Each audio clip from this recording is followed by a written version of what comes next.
Selam aleyküm Mehmet'e.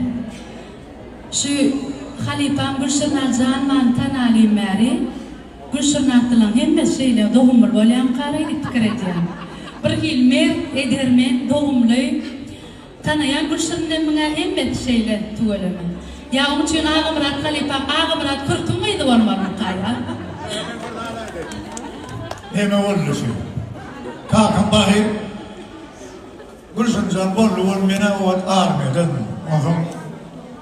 Onun armada gelip onun kakadın kıyılın adına hakikaten Gülşirnartım leyem sen Gülşirnartım dedim oğlum. Şu kıyılın dedi Gülşirn Ali Can ayarı bak sordum dedi Gülşirnartım dedi. Halifam'ın yatan yer yaktı olsun tuğulama. İket döde attır şunu. Benim kıydım oldu Gülşirnartacak nefik oldu. İnşallah.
Alpancan gelene Alpan, hormatdan Alpan'ı yanımda sırayla geldi mi? Ay tuvalet, Alpancan'ı da akşamda dardır et, yedik bana.